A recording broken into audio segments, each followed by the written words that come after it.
नमस्कार। मैं अमित त्रिवेदी, ज्योतिषाचार्य। सिंह राशि वालों, एक तरफ काला जादू है, दूसरी तरफ काला जादू करने वाले लोग हैं और तीसरी तरफ काले जादू करवाने वाले भी लोग भी हैं। लेकिन काले जादू से बचने का सात्विक उपाय भी है। इस वीडियो में मैं आपको जानकारी दूंगा कि काले जादू से क्या सावधानी रखनी चाहिए, काले जादू से बचने का उपाय क्या है, काला जादू है क्या, इसके अनुसंधान में भी मैं आपको जानकारी दूंगा। आप यह वीडियो पूरा देखिए और जी हाँ, आपने अभी तक इस चैनल को सब्सक्राइब नहीं किया है तो सब्सक्राइब कीजिए, शेयर कीजिए और कमेंट बॉक्स में आप जिस भगवान में श्रद्धा रखते हो उस भगवान का जयकारा भी लिख दीजिए। और इस वीडियो को आप पूरा देखिए, आपको बहुत लाभ होगा। चलिए आगे बढ़ते हैं। सिंह राशि वालों, सबसे पहले आप ये जान लो कि आप काले जादू के प्रभाव को कैसे पहचानोगे। ये बहुत आवश्यक है कि किसी भी चीज़ को हम सबसे पहले भांप ले, उसको जान ले, उसका आइडेंटिफिकेशन बहुत अधिक आवश्यक रहता है। हम डॉक्टर के पास जाते हैं तो डॉक्टर क्या करता है, सबसे पहले यही करता है कि आपको क्या हुआ है उसको आइडेंटिफाई करता है और उसी के अनुरूप इलाज चलता है। तो आप सबसे पहले इसके प्रभाव को पहचान लो। स्त्रियों और बच्चों से आपके संबंध बिगड़ने लगेंगे। कभी कभी एक आध छुटपुट घटना हो गई अलग बात है, लेकिन बारंबार ये बात हो रही है तो आपको सावधान होना है। पूजा पाठ के प्रति आपकी बहुत घृणा हो जाएगी। पूजा पाठ नहीं करना वो एक बात है, लेकिन पूजा पाठ के प्रति मन में अतिशय द्वेष, अतिशय घृणा, ये बहुत सावधानी रखने वाली बात है। और ये भी हो सकता है कि आप स्वयं तंत्र विद्या की ओर आकर्षित हो सकते हो। ये मेरे ख्याल से बहुत अधिक यह डरावनी बात है, आपको यहाँ संभालना है। और भोजन के प्रति आपकी रुचि बहुत कम हो जाएगी, आपको बहुत खाना हजम नहीं होगा। आप ऐसा करोगे कि नहीं मुझे आज नहीं खाना, भूख नहीं, इस प्रकार की परिस्थिति हो सकती है। इससे विपरीत बात हो सकती है। कैसी? रुचिकर भोजन के अलावा अरुचिकर भोजन के प्रति आपकी इच्छा अधिक होगी। आप जो बातें, जो चीज़ें नहीं खाते हो वही चीज़ आप खाने लग जाओगे। जैसे कि आप वेजिटेरियन हो तो नॉन वेज खाने लग जाओगे। अगर नॉन वेज खाते हो तो कोई सी फूड वगैरह इसके अंदर और कुछ फ्यूज़न मिला के आपको खाने की इच्छा हो जाएगी। ऐसी इच्छा भी आपको बार बार होती है तो आपको अवश्य सावधान रहना चाहिए। रात्रि को आपको गंदे स्वप्न आ सकते हैं। गंदे मतलब बहुत गंदे, आप स्वयं ये याद करके ऐसा लगेगा कि अरे रे, ऐसा स्वप्न कहाँ आ गया, अब इसे तो भूल जाना बेहतर है। अब ऐसे स्वप्न से आप रात्रि को चौंक कर जाग जाओगे। ये इस प्रकार की परिस्थिति हो सकती है। रात्रि को आपको नींद में चीखें सुनाई लगती है, ऐसी परिस्थिति भी हो सकती है। तो यहाँ आपको सावधान होने की आवश्यकता है। और आप अकेले रहना अधिक पसंद करोगे सिंह राशि वालों, ये भी हो सकता है। तो ये कुछ प्रभाव है जिसके अनुसंधान में आपको सावधान रहना है। ये आप काले जादू को पहचान लो, इसलिए मैंने ये बात बताई है। और काले जादू का प्रभाव धीरे धीरे बढ़ता है। तो प्रारंभ में भी आप अगर काले जादू या मैली विद्या का प्रभाव पहले से जान लेते हो, पहचान लेते हो, तो आपको इसके अनुसंधान में बहुत मदद होगी। आप इससे आराम से उभर सकते हो। चलिए आगे बढ़ते हैं। सिंह राशि वालों, सबसे पहले तो आप ये जान लो कि काला जादू है क्या। ये काला जादू यानी कि मैली विद्या, कुछ लोग अंग्रेजी में ब्लैक मैजिक कहते हैं, ये असल में चीज़ है क्या? काला जादू जो है ये तंत्र साधना है। अब तंत्र साधना शुभ भी होती है, तंत्र साधना अशुभ भी होती है। तंत्र साधना अशुभ कब बनती है ये जान लो। जब अशुभ संकल्प, अशुभ पदार्थ और अशुभ स्थल के द्वारा ये काला जादू किया जाता है, तब ये अशुभ तंत्र साधना हो सकती है। काला जादू जो है वो वैसे अच्छे संकल्प के, पवित्र संकल्प के साथ तो किया ही नहीं जाता। किसी का बुरा करने के लिए कुछ लोग काला जादू करवाते हैं। अब जो लोग काला जादू करते हैं वो तो आपको जानते भी नहीं कि भाई ये फला मनुष्य कौन है। अब न आपने उसका कुछ बिगाड़ा है, न उसने आपका कुछ बिगाड़ा है इससे पहले, लेकिन फिर भी वो काला जादू करते हैं। अब क्यों करते हैं? क्योंकि आपके आस पास के लोग जो आपके ऊपर ईर्ष्या से ग्रसित है, आपका बुरा करना चाहते हैं, आपका बुरा होते ही उनको एक अजब प्रकार की मन में संतुष्टि होती है, या फिर आपके कोई हरीफ है, कोई राइवल है, कोई द्वेषी है, कोई पुरानी इससे दुश्मनावट है, तो ऐसे लोग काला जादू करवाने के लिए चाहते हैं। काला जादू करने वाले लोग सामान्य तौर पे अपने आप को बंद कोठरी में बंद कर लेते हैं। कोई स्मशान भूमि में, कोई निर्जन स्थल पे इस प्रकार की प्रक्रिया होती है। अब एक बात साफ है, जो काला जादू करता है और काला जादू करवाता है, ये दोनों लोग पाप के भागीदार बनते हैं, ये बात जान लो। अब जो काला जादू करता है उनको क्या करना पड़ता है, उधार की शक्ति लेनी पड़ती है। अब तंत्र साधना करके भूत प्रेत पिशाचिनी डाकिनी शाकिनी इन लोगों को वो लोग काम पे लगाते हैं। अब वो तो कोई पवित्र शक्ति नहीं है कि आपके लिए कुछ अच्छा करके भूल गए। वो जो शक्तियां है वो कुछ करती है तो बदले में कुछ मांगती भी है, ये बात आप याद रखो। तो उनको देने के लिए जो लोग तंत्र साधना, अशुभ तंत्र साधना करते हैं वो असमर्थ है, और करवाते हैं वह भी असमर्थ है। तो अंततो गत्वा करने वाले लोग काला जादू और काला जादू करवाने वाले लोग दोनों को बहुत पीड़ा भोगनी पड़ती है, ये बात भी बहुत साफ है। लेकिन फिर भी कुछ लोग इसके अंदर चले जा रहे हैं। तो यहाँ ये बात आप साफ कर लो कि इतना भी डरने का आवश्यकता नहीं है काले जादू से, क्योंकि ये अशुभ तंत्र साधना है और ये आसुरी शक्ति है। तो आसुरी शक्ति और देवी शक्ति का संग्राम तो पुराण काल से चलता ही आ रहा है, और हम भी जानते हैं कि अंततोगत्वा कौन जीतता है, देवी शक्ति की ही विजय होती है। सिंह राशि वालों, मैं आपको अभी सात्विक उपाय भी बता रहा हूँ कि क्या सात्विक उपाय आप करोगे जिससे आपकी शुभ ऊर्जा बढ़ती रहे।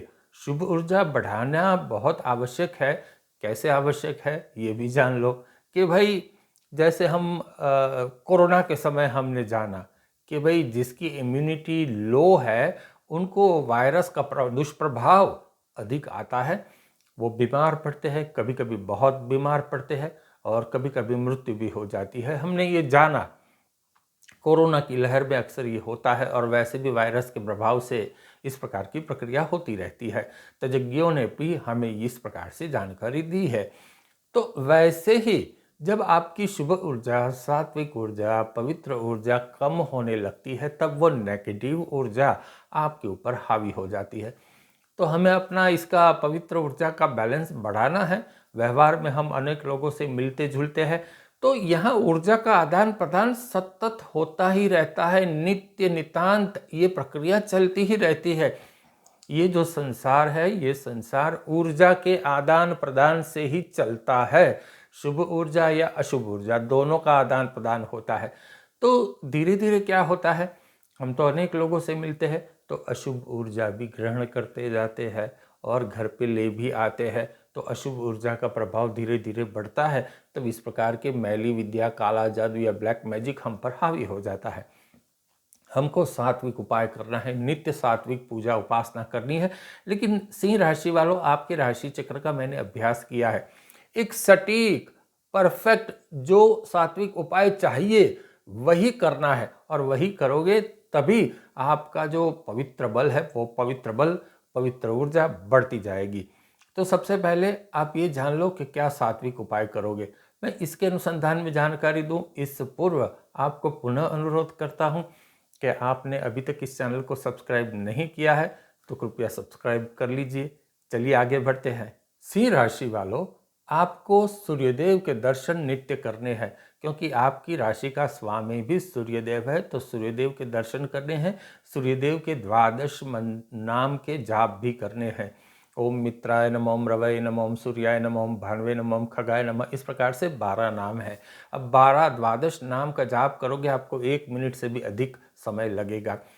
तो सूर्यदेव के समक्ष हाथ जोड़ के इस 12 नाम का आपको जाप करना है। दूसरा, हर शुक्रवार को आपको देवी कवच का पाठ करना है। फिर से याद दिलाता हूं कि आपकी राशि चक्र का अभ्यास करके मैंने ये सात्विक उपाय निकाले हैं, कुछ यूं ही नहीं दे रहा आपको। आप किसी गरीब महिला को कभी कभी साड़ी भेंट कर दीजिए। अब ये नहीं कर सकते तो किसी गरीब माता पिता की बेटी की शादी हो रही है, उसका विवाह हो रहा है, तो उस विवाह में आप कभी कभी शादी के अंदर आप साड़ी भेंट कर दीजिए, यह आपके लिए बहुत अच्छा है। और पूर्णिमा की रात्रि को आप केसर मिश्रित दूध अवश्य पीजिए, ये आपके लिए बहुत कारगर ये साबित होगा। दूसरी बात, आपको गाली गलौज कभी नहीं करनी, सामान्य तौर पर भी आपको गाली गलौज नहीं करनी है। आप अगर लोगों को देखोगे कि भाई ये तो करते हैं, इनको कुछ नहीं होगा, लेकिन आप करोगे तो आपको सूट नहीं करेगा, आपके ऊपर इसका दुष्प्रभाव आएगा, ये बात आप समझ लो। और व्यसन से आपको दूर रहना है, ये बात आप भली भांति जान लो, क्योंकि व्यसन का भी दुष्प्रभाव आपके ऊपर पड़ता है, ये भी आप समझ लो। और एक बात सिंह राशि वालों याद रखना, कभी डरना नहीं। जितना डरोगे उतना ये जो दुष्प्रभाव है आपके ऊपर हावी होगा। तो कभी डरना नहीं, अपने आप को मन से मजबूत रखना। आपका मन और आपकी आत्मा दोनों, जो मैंने ये सात्विक उपाय कहे हैं, इससे बहुत मजबूती प्राप्त करेगी। अब जानते हैं कि काले जादू से बचने के लिए आपको क्या सावधानी बरतनी है। जैसे वायरस से बचने के लिए हमें अपने हाथ धोने हैं, बार बार मुंह साफ करना है, स्वच्छता रखनी है, आरोग्यप्रद भोजन करना है, वैसे ही आप कभी भी काले जादू के शिकार न हो, तो इसके लिए आप क्या सावधानी बरतोगे, जानिए। आपका एटीट्यूड लोगों को खटकेगा। अब एटीट्यूड मतलब मैं ये नहीं कह रहा कि आप बहुत अभिमानी है, लेकिन दूसरों को आपका एटीट्यूड कुछ खटकेगा और वो लोग आपसे ईर्ष्या से बहुत पीड़ित हो जाएगी, ये बात भी आप याद रखना। और आपके प्रति जो ईर्ष्या और द्वेष के कारण पीड़ित हो जाएगा, वो इतना होगा, उसकी मात्रा ही बढ़ जाएगी, अपने आप बढ़ जाएगी, और वो आपके लिए कुछ बुरा सोचने के लिए मजबूर हो जाता है। तो यहाँ आपको थोड़ी अपनी चाल ढाल में और अपने एटीट्यूड में थोड़ी नम्रता दिखानी होगी। मैं ये नहीं कह रहा कि आप नम्रता नहीं दिखाते हैं, लेकिन अब ये समय की मांग है, आपकी राशि की मांग है, तो यहाँ आपको इस तरह से अपने आप में थोड़ा सा बदलाव करना होगा। यदि आपको लगता है कि नहीं ये आवश्यक है तो अवश्य कीजिए, इससे आपको लाभ ही होगा। और शक्यतः आप सफ़ेद वस्त्र धारण कीजिए।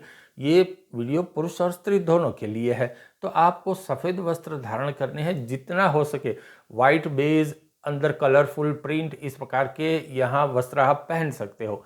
ऐसा नहीं कि प्लेन वाइट वस्त्र ही आप धारण करो, ऐसा मैं नहीं कह रहा, लेकिन आप वाइट वस्त्र धारण कीजिए। और हो सके तो एकादशी के दिन गाय को चारा डाल दीजिए, यह भी आपके लिए बहुत अच्छा है। साथ ही सिंह राशि वालों, मैं आपको एक किस्सा भी सुनाता हूँ। ये किस्सा बहुत रोचक है और आप भी सोच में पड़ जाओगे कि ये किस प्रकार की बात ये पंडित जी कर रहे हैं। एक सिंह राशि वाले मनुष्य ही मुझे मिलने आए थे। अब पुरुष आए थे, स्त्री आए थे, ये बात मैं गोपनीय रखता हूँ। एक मनुष्य आए थे सिंह राशि वाले। अब वो ये कह रहे हैं कि वो इतना दुखी हो गए हैं कि उन्होंने स्वयं कुछ काला जादू सीख लिया है। और वह काले जादू के लिए, ये जान के मैं आपको बताऊं, आप बहुत विस्मित हो जाओगे, मैं स्वयं विस्मित हो गया था। ये कैसी बड़ी अनोखी बात उन्होंने कर दी थी। काला जादू करने के लिए वह जो थे मनुष्य, वह पवित्र देवी देवता का आसरा ले रहे थे।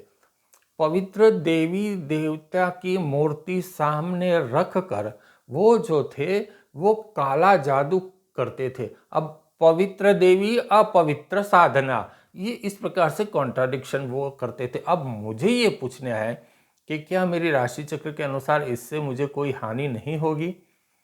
अब इसका जवाब मैं उनको क्या देता, आप भी समझ जाओ कि मैंने क्या जवाब दिया होगा। मैंने उनको कहा कि देखिए, आप पवित्र देवी और अपवित्र साधना कर रहे हैं, ये पहली बात। अगर दूसरा विकल्प भी आपने चुना होता कि अपवित्र देवी देवता और अपवित्र साधना अगर आप करते होते, तो दोनों ही सूरत में आपको बहुत पीड़ा झेलनी होगी, ये बात आप समझ लीजिए। क्योंकि अंततोगत्वा ये आप अशुभ परिणाम के लिए कर रहे हैं, ये इच्छनीय नहीं है। हमारे देवी देवता ने हमारे सनातन धर्म में सात्विक पूजा उपासना का ही उल्लेख किया गया है। आपकी जो कोई भी समस्या है, उन सभी समस्या का निदान, निचोड़, इन सभी समस्या का समाधान सात्विक और सनातन धर्म में भली भांति लिखा गया है, उसका रास्ता है। मैंने कहा आप यह अपनाइए। आप बिल्कुल, हाँ, मान लो थोड़ी देर हो सकती है, आपको नियमित ये करना पड़ेगा और अपने आप को मजबूत रखना होगा। मैंने उनको कुछ सात्विक मंत्र दिए, सात्विक उनको कुछ उपाय बताए। उनको कुछ मेरे सामने जब तक थे तो उनको तो वो बात जच गई और उन्होंने कहा कि इस प्रकार की साधना मैं छोड़ दूंगा। तो उन्होंने यहाँ मेरे सामने तो ऐसी कुछ बात की थी।